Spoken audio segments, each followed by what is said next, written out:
Hello everyone, welcome to Solo Board Game Alert. I'm Robert, and today I want to discuss Hellbringer. This is a solo co-op dungeon crawler heavily inspired by the classics like Diablo 1 and Diablo 2, some of my favorite video games of all time. And particularly Diablo 1, that game really holds a special place in my heart. And that's including the Hellfire expansion by Sierra. I just have fond memories of playing that game with my dad, and even as an adult, I've enjoyed it so much. I know that Diablo 2 is an obvious improvement and superior in many ways, but man, just Diablo 1, just good times, man. Love Diablo 1. So now this game originally got kickstarted in 2023, and it was a relatively small print run. It only gathered about $60,000, but now look at how much more it has garnered, and the amount of backers has doubled compared to last time. So that's just really some impressive growth, and I love that. Now, I missed this campaign, and I have been aware of the existence of this game for about a year. I found out about it not that long ago, but I didn't want to buy it secondhand, so I just wanted to wait for a reprint because I saw from the Board Game Geek page that they were planning to do a new campaign with an expansion. Now, from the reception that I have seen of the game, it's very, very positive.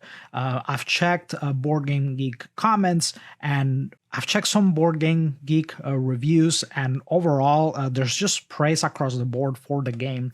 And I even saw a Reddit thread with people commenting on it, and it's very universal. So I really didn't know much of the mechanics of the game. I only knew that it was inspired by Diablo, so that already made me interested in it. But yeah, people really seem to enjoy the game for those that get their hands on it. Now, this game is meant to be relatively easy to learn, which I love. If you look at the complexity rating, it's that sweet spot apparently.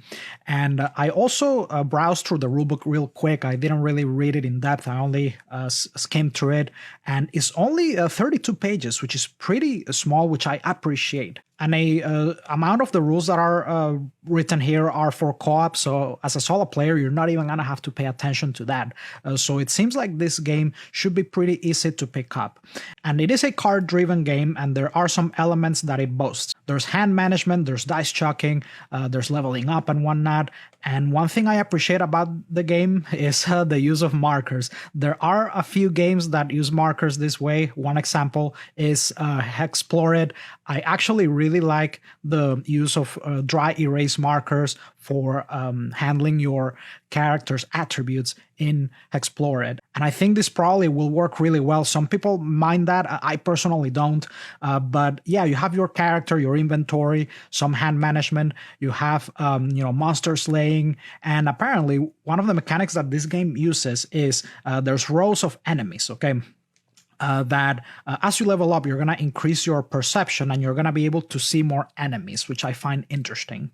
So there's going to be that hack and slash action for slaying monsters. There's leveling up. There's spell casting, looting. It has the dark fantasy art. So it really is hitting those Diablo beats, which I love.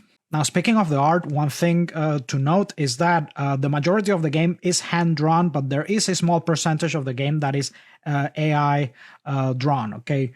For those that care about that. If the entire game is illustrated by AI, I don't care as long as it looks good, but I know that some people mind. From what I read, apparently there's an 80% hand-drawn to 20% AI ratio that the designer themselves shared. And last time, the game was released with 2 expansions, Loots and Merchants and Quests and Events. And now there's a new expansion, which is the biggest thing with this campaign, and that's the Bestiary and Forbidden Spells expansion, which brings 2 new classes, among more things like loot, monsters, and whatnot. But yeah, from the original campaigns, we have Loot and Merchant, and it has town portals, which is great.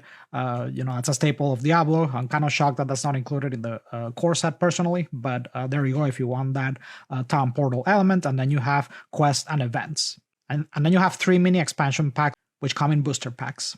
Now let's look at the rewards. So there's a monster tier, which is basically all gameplay content. And honestly, folks, I'm really pumped for this game. I recently made a solo board game alert on the Might and Magic card game. I'm not sure that I'll back it. I think for that one, ultimately, I'll end up, if not skipping it completely, maybe just waiting for retail. I'm not as excited about that, but I think that instead I'll go for this title. And I've heard really good stuff about the expansion content for this game, so I'm definitely gonna go for the gameplay all in for this. But if I just want to buy the core set, there's that option, which is substantially cheaper, but I don't mind supporting this. This just looks really good, and the guy seems really passionate, and again, from what I've read, he really did a great job in translating the feel of playing Diablo in board game form. So I'm super pumped to try this out, and yeah, I'm pretty sure I'm gonna go with the monster tier for this. There's also a veteran pledge for those that backed it last time, and then there's a couple really big pledges for all-in solo with a bunch of accessories, which I think I'll pass on that, and then there's an all-in co-op, which is the priciest pledge. But yeah, folks, that's Hellbringer, and I'm really pumped to try this out eventually when it arrives, probably next year. So I want to thank you all so much for watching, but please let me know in the comment section, are you skipping this? Are you backing this? And if so, let me know at what tier and any add-ons that you're adding and why. And for those that have had a chance to play this game, I would love to hear your thoughts in the comment section. So that's it, folks. I want to thank you all so much for watching. If you have any other comments, questions, feedback, go ahead and put them in the comment section. And if you enjoyed this content, make sure to like and subscribe, and I'll see you in the next one.